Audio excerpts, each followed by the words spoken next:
की सैन्य सतर्कता ने पाकिस्तान को हिलाकर रख दिया है। अब जंगी खतरे की आहट इतनी तेज है कि पाकिस्तान को अपने ही शहरों में सायरन बजवाने की नौबत आ गई।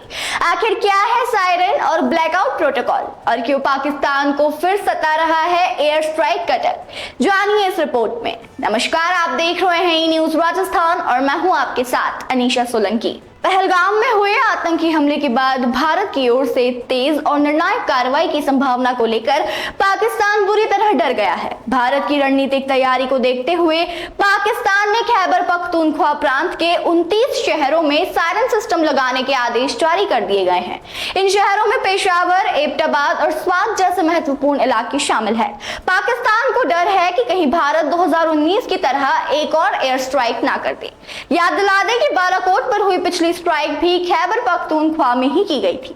ये क्षेत्र कई आतंकी संगठनों की गतिविधियों का गढ़ माना जाता है।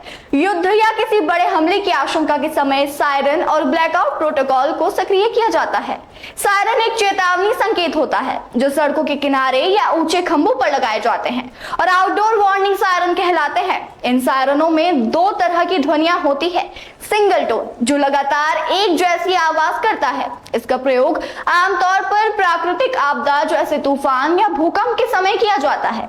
वेविंग टोन जिसमें आवाज ऊपर नीचे होती है, यानी उतार चढ़ाव के साथ इसका उपयोग युद्ध या एयर स्ट्राइक के खतरे के वक्त किया जाता है। जब युद्ध के हालात बनते हैं और वेविंग टोन वाला सायरन बजता है तो इसका मतलब होता है कि खतरा बिल्कुल सिर पर है। लोगों को तुरंत सुरक्षित स्थान जैसे बंकर, शेल्टर या मजबूत इमारतों में शरण लेने की सलाह दी जाती है। इसी के साथ लागू होता है ब्लैकआउट प्रोटोकॉल। इस प्रोटोकॉल के तहत शहरों की सभी लाइटें बंद कर दी जाती है ताकि दुश्मन के ड्रोन या हवाई जहाज रात में किसी भी इलाके को आसानी से चिन्हित ना कर सके।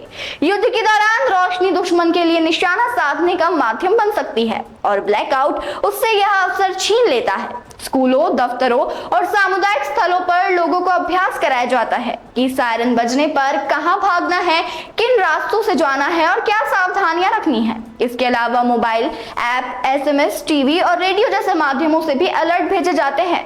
तेज गति वाले ड्रोन और मिसाइलों के दौर में भी ये कुछ सेकंड या मिनट का समय बचाकर कई जानें बचा सकते हैं। उदाहरण के तौर पर इजराइल का रेड कोट अलर्ट सिस्टम दुनिया के सबसे तेज और प्रभावी अलर्ट सिस्टम में गिना जाता है। ये सायरन SMS और मोबाइल पुश नोटिफिकेशन के जरिए महज 15 से 90 सेकंड पहले लोगों को चेतावनी देकर जान बचाने में सक्षम होता है। जंग कोई हल नहीं, लेकिन जब खतरा सिर पर हो तो तैयारी जरूरी हो जाती है। पाकिस्तान में सायरनों की गूंज और ब्लैकआउट की तैयारी बताती है कि भारत की चेतावनी को हल्के में लेना अब मुमकिन नहीं।